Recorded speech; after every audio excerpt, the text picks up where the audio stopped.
क्या हाल है चेला, सब ठीक है ना। याद रखना चेला, हर वो काम जो तुम्हारी जिंदगी बदल सकता है उसके शुरुआत में लोग तुम पर यकीन नहीं करेंगे, पर अगर तुमने खुद पर यकीन रखा और अपने काम पर लगातार काम करते गए तो एक वक्त ऐसा आएगा जब लोग तुम्हारे काम के लिए तुम्हारे अलावा किसी और पे यकीन नहीं करेंगे। बस उम्मीद नहीं हारना है चेला और अपने काम पे फोकस करते रहना है। तो पिछली क्लास में हम लोगों ने कहां तक पढ़ लिया था चेला?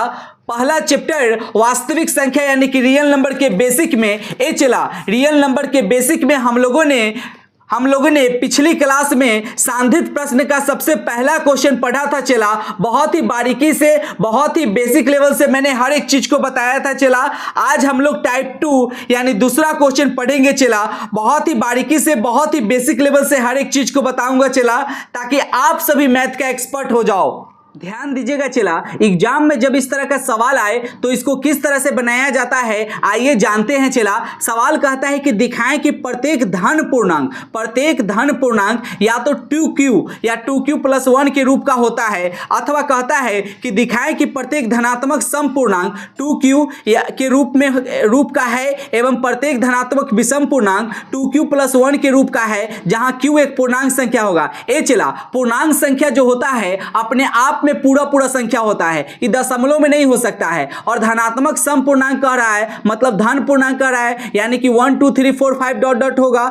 पूर्णांक संख्या प्लस में भी हो सकता है, माइनस में भी हो सकता है, लेकिन धन पूर्णांक कह रहा है यानी कि प्लस वाला पूर्णांक संख्या कह रहा है। तो 2 और q के बीच में कुछ का संबंध नहीं तो गुना का संबंध होता है। एगो संख्या और एगो वेरिएबल राशि के बीच में कुछ का संबंध नहीं तो गुना का संबंध छिपा हुआ रहता है। तो 2 और q को हम लिख सकते हैं, 2 और q को लिख सकते हैं। जब q के स्थान पर कोई भी हम धन पूर्णांक रखेंगे, 1 रखे, 2 रखे, 3 रखे, डॉट डॉट कुछ भी रखेंगे चला, तो ये जब गुना होगा तो ये सम आएगा, जो रिजल्ट आएगा वो सम आएगा। क्योंकि आप चेक कर लीजिए ना चला, 2 में 1 से गुना करेंगे तो 2 एक सम संख्या है, 2 में 2 से गुना करेंगे तो 4 एक सम संख्या है, 2 में 3 से गुना करेंगे तो 6 एक सम संख्या है। तो इसमें 2 और q के जगह पर अगर हम कोई भी धन पूर्णांक रखेंगे q के जगह पर तो इस सम आएगा, वैल्यू क्या आएगा? सम आएगा। वहीं पे 2q और +1 रहेगा तो इतना का वैल्यू तो सम आएबे करेगा। q के स्थान पर कोई भी पूर्णांक संख्या अगर रखेंगे तो इतना का वैल्यू तो सम आ जाएगा, लेकिन इसमें विषम संख्या जोड़ देने से वैल्यू क्या हो जाएगा चला? तो वैल्यू विषम हो जाएगा।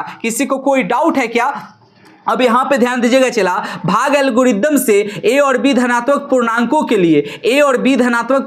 लिए चला a बराबर b गुने q + r। भाग एल्गोरिदम में कहते हैं a बराबर b गुने, भाग के केस में नहीं होता है चला, a बराबर होता है b गुने q और प्लस में r होता है। जैसे a भाज्य के बराबर होने के लिए भाजक गुने भागफल को आपस में गुना होना पड़ेगा और शेष को जोड़ना पड़ेगा, तब जाके भाज्य के बराबर होगा। तो वही a बराबर b गुने q और प्लस में r, जो r जो होता है चला हमेशा या तो 0 हो सकता है या 0 से बड़ा हो सकता है, लेकिन हमेशा b से छोटा होता है, मतलब भाजक से छोटा होता है। किसी को कोई डाउट है क्या यहां तक समझने में? डाउट नहीं है चला, तो यहां पे b के स्थान पर क्या रहा होगा? तो b के स्थान पर 2 होगा, b के स्थान पर 2 होगा, यहां भी b के स्थान पर 2 होगा, क्योंकि ये 2q जो है चला 2q है, इसके बीच में कुछ का संबंध नहीं तो गुना का संबंध है। तो यहां पे प्लस में 0 रहा होगा तो ये आ गया b गुने q और प्लस में r के जगह पर क्या हो? r के जगह पर यहाँ पे r के जगह पर 0 होगा और ये 2q + 1 के रूप में रहा होगा।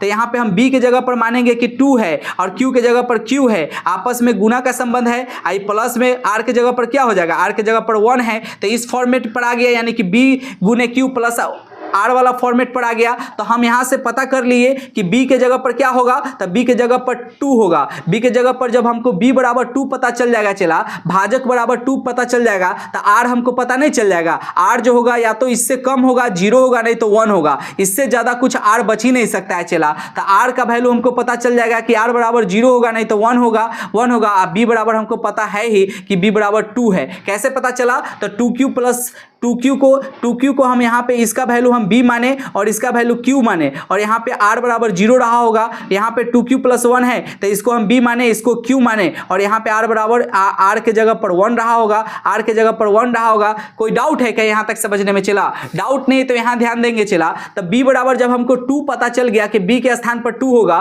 तो r बराबर हम निकाल लिए अपना मन से कि r बराबर या तो 0 होगा नहीं तो 1 होगा। तो एक बार फार्मूला में a बराबर b गुने q + r के जगह पर एक बार हम जीरो रखेंगे, एक बार आर के जगह पर हम क्या रखेंगे 1 रखेंगे, अब बी का वैल्यू क्या है तो 2 है तो 2 रखेंगे, अब बी का वैल्यू क्या है तो 2 है तो 2 रखेंगे, और क्यू को क्यूए छोड़ देंगे। चला तो इतना को जब सॉल्व करेंगे, इतना को तो 2 क्यू को जब गुना करेंगे तो 2 क्यू हो जाएगा, प्लस में जीरो जोड़ेंगे तो 2 क्यू रह जाएगा, और यहाँ पे 2 गुने क्यू को गुना करेंगे तो 2 क्यू हो जाएगा, अब प्लस में 1 को जोड़ेंगे तो ये हो जाएगा +1 हो जाएगा, यानी 2 क्यू + 1 हो जाएगा। अब कहता है इस वाले सवाल में कहता है कि इतना एक धन पूर्ण कहता है कि प्रत्येक धनात्मक सम पूर्णांक 2q के फॉर्म का होगा और प्रत्येक धनात्मक विषम पूर्णांक 2q + 1 के रूप का होगा। तो बिल्कुल सही बात है। चला ये 2q जो होगा ये सम होगा, क्योंकि q के स्थान पर अगर हम कोई भी धन पूर्णांक संख्या रखेंगे तो जो रिजल्ट आएगा गुना होने के बाद वो सम आएगा, और यहाँ भी सम आएगा, लेकिन +1 जोड़ देने से ये रिजल्ट जो आएगा चला ये विषम हो जाएगा। किसी को कोई डाउट है कि यहाँ तक समझने में? डाउट नहीं है चला तो आगे ध्यान देंगे। सवाल कहता है कि दिखाएं कि एक धनात्मक सम पूर्णांक जो होगा ना चला, धनात्मक सम पूर्णांक जो होगा वो 4q के रूप का होगा, और विषम पूर्णांक जो होगा वो विषम पूर्णांक का वर्ग जो होगा वो 4q + 1 के रूप का होगा। ए चला धनात्मक सम पूर्णांक जो होगा, मान लीजिए कि धनात्मक सम पूर्णांक 2m होगा और धनात्मक विषम पूर्णांक क्या होता है तो 2m + 1 होता है। ये विषम का फॉर्मेट है और ये सम का फॉर्मेट है, तो इसका वर्ग किए होंगे तो ये आया होगा 4m के रूप में आया होगा, 4m के रूप में आया होगा।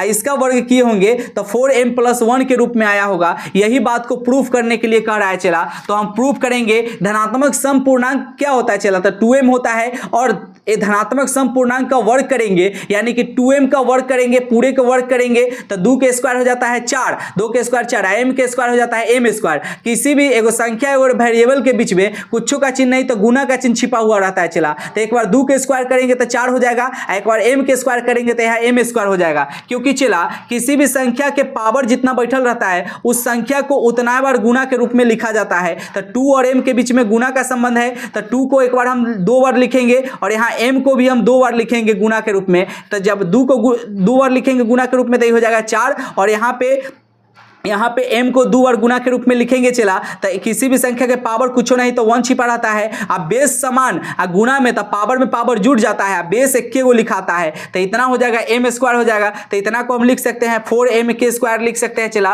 किसी को कोई डाउट है क्या समझने में? तो इसको हम लिख सकते हैं 2 स्क्वायर यानी कि 4, इसको लिख सकते हैं m स्क्वायर यानी कि m स्क्वायर हो जाएगा, तो ये 4m स्क्वायर हो जाएगा। अब यहाँ पे b के जगह पर कौन आ गया? तो b के जगह पर 4 आ गया, और m स्क्वायर जो है ये q के जगह पर है, तो इसको हम लिख सकते हैं 4q के रूप में हो जाएगा, 4q के रूप में हो गया, जहां पे b बराबर क्या हो जाएगा 4 और q बराबर क्या हो जाएगा तो m स्क्वायर हो जाएगा q बराबर। किसी को कोई डाउट है क्या? तो एक धनात्मक सम पूर्णांक का वर्ग क्या होगा तो 4q के रूप का होगा।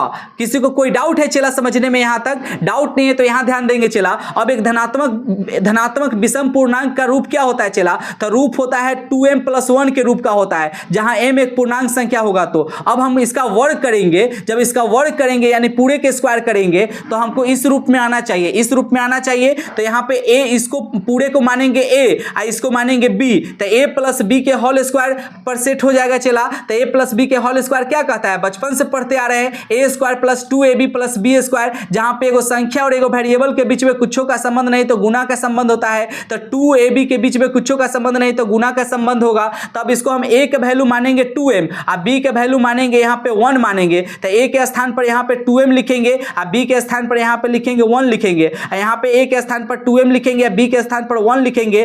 तो 2 के स्क्वायर करेंगे तो 4, m के स्क्वायर करेंगे तो m स्क्वायर हो जाएगा, प्लस है तो प्लस। अब ये आपस में जब गुना होगा तो ये वैल्यू आएगा 4m आ जाएगा, क्योंकि 2 दूने के 4, m है तो m, 1 से गुना होगा तो m एक इतना ही रहेगा, और 1 के स्क्वायर करेंगे तो 1 के रहेगा। अब ये दोनों में सोचेंगे कि कॉमन क्या ले सकते हैं, तो हम कॉमन 4 निकालेंगे। चला कॉमन हम 4m भी ले सकते हैं, क्योंकि 4m इसमें भी है 4m इसमें भी है, लेकिन हम कॉमन 4 निकालेंगे। चला क्यों? क्योंकि हमको इस फॉर्मेट में लाना है, तो कॉमन 4 निकालेंगे। कॉमन लेने का मतलब होता है भागा देना। चला कॉमन कैसे लेते हैं? तो ये दोनों में 4 है, प्लस माइनस सवाल में बाउंड्री का काम करता है, तो हम 4 को कॉमन ले लिए, तो 4 से हम इस वाले में भागा देंगे, इस टर्म में भागा देंगे, तो 4 से 4 कट जाएगा तो m स्क्वायर बच जाएगा। फिर ही 4 से इस वाले टर्म में भागा देंगे तो 4 से 4 कट जाएगा, m बच जाएगा। चला किसी को कोई डाउट है क्या? अब ब्रैकेट का मतलब होता है गुना, ब्रैकेट का मतलब होता है गुना। किसी को कोई डाउट है क्या चला समझने में? डाउट नहीं है तो ध्यान देंगे चला। और ये +1 है तो 1 रह जाएगा। कॉमन लेने का मतलब होता है भागा देना चला। जैसे ये 4m² रहेगा, अब प्लस में 4m है तो कॉमन लेने का मतलब होता है भाग देना। तो कॉमन कितना ले रहे हैं चला? तो कॉमन 4 ले रहा था। 4 से इस टर्म में भी भागा देंगे एक बार, आई 4 से इस टर्म में भी भागा देंगे एक बार। तो इसके बीच में गुना का संबंध है तो इससे ही कट जाएगा, तो ये हो जाएगा 4। फिर इस वाले से इस वाले टर्म में भागा देंगे, इस वाले टर्म में इससे ही कट जाएगा, तो ये हो जाएगा m² हो जाएगा, m² हो जाएगा। और इसमें भागा देंगे तो इससे ही कट जाएगा, तो यहाँ m बच जाएगा। ए चला, एक बार इससे इसमें भागा देंगे और एक बार इसी से इसमें भागा देंगे, दोनों टर्म में बारी बारी भागा देंगे। तो इधर बच जाएगा m², इधर बच जाएगा m, और बीच में प्लस है तो प्लस, तो ये m² प्लस में m नहीं बच गया चला। किसी को कोई डाउट है क्या समझने में? डाउट नहीं है चला तो ध्यान देंगे। अब इतना को हम क्यों लिख सकते हैं?